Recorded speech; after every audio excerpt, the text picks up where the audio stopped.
Hey guys, GamingSandwich here. So I'm going to show you my new deck, well, not a newish deck profile, but my update of my Mimighoul deck profile. So it's 40 cards. There are some controversial tech choices in here, which is probably going to be straight from the off, which I'm going to say is Freemaster. Now, there's a reason I run Freemaster, so please don't, switch off after this. Freemaster is because 99% of the time you'll be giving your opponent a monster straight away. So this is literally only susceptible to Ash. And literally, if you want to bait out Ash. If you have If you have say Maker, you want Maker to resolve, so you will 99% bait it out with this one. So this is why this is out. Plus, if you say normal summon something else, you give the monster, this will automatically can't be destroyed by battle. Even if they give it you, they have to hit that before they destroy by battle. It's just a much more win scenario. Plus, I will show you later on why it trades really well. So, free dragon your spell and trap search of the deck. Yeah, it's a free up, you need it. Free Archfiend, it's your flipping your opponent's monsters, and it's your hand rip for your opponent. Again, a mandatory free of. 2 Knight, again, the 2 Knight armor. Armor only really I like is because the stat line is really nice. Using the field spell later on is a 21, and a 21 that stops my stuff from being destroyed by a battle. So that is really, really useful. 1 fairy. 1 and 1 Cerberus. Cerberus is just again because it has a decent stat line of 22. The only reason these I don't personally like is because their stat line is absolutely useless if I'm forced to set them on my opponent's field, and I have no interaction of flipping them. 2 Veiler because it's a light and it's a level 1 spellcaster, so level 1 has synergy with the deck, and spellcaster because it gets around evenly. 2 Ghost Ogre. So that's 4 hand traps so far. So Freemaker, yeah, your lovely combo star of the deck. The interaction during your opponent's turn is really nice, of being able to flip something if they don't want to flip it, so that's always nice to like board wipe or hand rip, so always a useful thing with Maker. 2 fork is fine. Most of the time you'll resolve this effect of force flipping your opponent's monster. No one really wants to do it, so usually it's just send it to grave, draw 2, banish, and then add another one. So yeah, in the same way, if you think of it as Destiny Draw, you kind of roughly get the gist. 1 terraforming, because you need it. So in a weird one, if anyone's actually seen my Snake Eyes list, this is a reverse of this. So 2 talents, 1 thrust. In this version, talents is more live than thrust, or talents feels better than thrust, so that's why that's in there. Free dungeon, you need this, and it's why you have free dragon and you have the terraforming. It's the heart and soul of the deck, it's the stun element, it's the rotor. Bear in mind though, this is susceptible to Ash as well as which one is it? I'm so good I can't even remember the hand trap because it's not really used, but it's the earth one. It's susceptible to that as well. Just doesn't come up a lot in this format. 1 charm. You can side that out if you want to. 3 copies of Sun and Curse, because we are absolute scumbags and we love to hand rip your opponent. So, as like one of the guys when I was playing this last at locals was like, "Why do you play this?" And I was like, I could spend much more. I could spend X amount on a Fiendsmith core, or I could spend like 10 on this. And I'm like, I'll spend the 10 on this. So I'm sorry. 1 room. I feel 1's fun in this build, as you're mainly playing it. You mainly play to go first.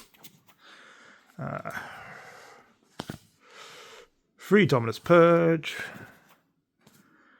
And 2 Azurin. Again, this will work because it's a light monster, so Purge doesn't affect it in that regard. So yeah, a good solid 40. We'll go for your extra, so 1 Garura, 1 Arclight, 1 Throne. I prefer 1 feels fine. 2 Giant, 1 Promenade Thrush. Thrush is there because you can't go to Nightmare Phoenix because of your purges. So this just detaches to spin a card away. Also, then you can still attack and do Zeus lines, so it's fine with that. Speaking of Zeus line, So for links, we have 2 Silhouette Rabbit because we're running 2. 1 Earth Charmer because we like to play around stuff.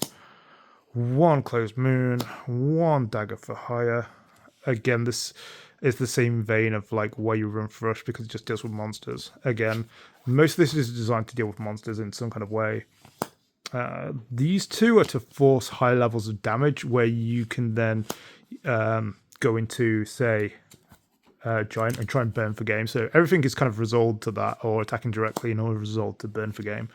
And then we run 1 Goddess of the Closed World because, again, she's light and she stops problems. Side deck, so we run some interesting ones. So for the mirror match, we run Morphing Jar 2. So we set Morphing Jar, it flips, and then it causes all sorts of lovely problems. 2 of the Mourner. She is good and she's wind, so we can still play her. Enough said. I'm not going to go into this. It's just a good card. 1 Feather Storm. You got so 1 of the Dusty. You need it. 3 of the Ultimate Slayer. That is why we run these 2 again. Actually, with it does come up occasionally. Arclight you can actually hard make. So again, useful. 2 Defissure, again, most of it works with your deck, so you have to remember that most of your Mimighoul stuff has, traps and spells which have graveyard effects, so this skill keeps them alive. Plus, because you're going into XYZ, your monsters will go to the grave, so bear in mind your field spell, you don't need to rotate from deck as much, so you can play around draw. 2 Small Archfiends, just because, again, it feels it covers more bases than, say, Dimensional Barrier would, so that's why that's there. And then Gozen and Tikaboo. Gozen just from most things. Tikaboo really hurts Malice, so that's why that's there. So these 3 kind of really hurt Malice quite a bit, so that's why that's there. Plus, like, Ulti Slayer does kind of the same thing. Pankratops can work at some points, but not as well. So I will show you the reason in a minute why I play in a certain way. So I'm going to go... We'll get this one here, and you will say we have armor. So the reason you'll do this is... I'm going to have to look for cards now. So say if you have any combination of these 3. I know it's not always going to be live, but it's just one of those. So... say this is our hand. I'm not going to say this is a perfect hand, but you can go, cool, Summoning Curse. Give them armor. That rips the card from the hand. You can go, cool, Normal Master Effect. They will most likely ash this because they can't imperm because of how this works.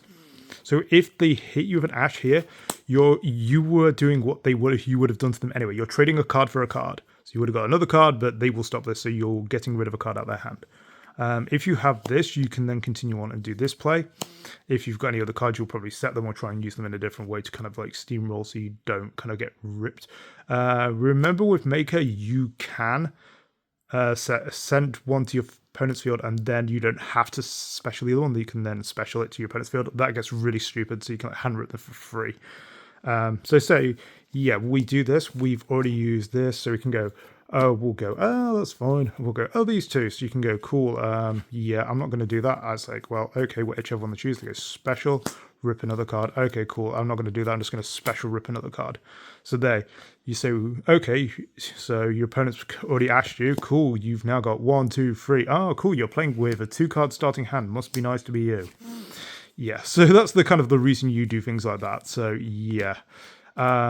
Hitting that master a bit earlier on saves you kind of comboing into it, and that makes your hand feel a lot more more impactful than your opponent's. That's the whole reason you run the deck. If you're going second, you'll side in. So if you go second, you're going to be going, cool, I take out my Summoning Curses. I'm going to oh, cool, I'm going for my Ghost Mourners. I'll go for my Pankratops. I'll go for this, this, and this. You can just side all of these and board them straight into going second. These will just work for you. So yeah, it's easy enough so you can go, okay, well, I'm going to side in take out the free Summoning Curse. Okay, I'm going to take out the Charm, so that's fine. I'll probably take out Maybe an armor, so that's fine. I could take out terraforming. Okay, that's fine. Then you're like, oh, okay, then maybe one Azaroon, and then you'll take out one master. So there you go. You have an easy way just to like pick out cards you can side out very quickly and go into a much more aggressive going second build. So there you go. Hopefully you guys have learned something. I will try and do a bit more of a profile if you want me to do on how this version of Mimighoul kind of plays, because it's a bit more of a different kind of, like, you are hand ripping your opponent in a much more aggressive way than normal. So hopefully you guys like it. So with kind of Dio Bellstar kind of not taking top tier, this deck's becoming a lot more of a fierce competitor. So yeah, that is really, really good. So hopefully see you guys in the next video.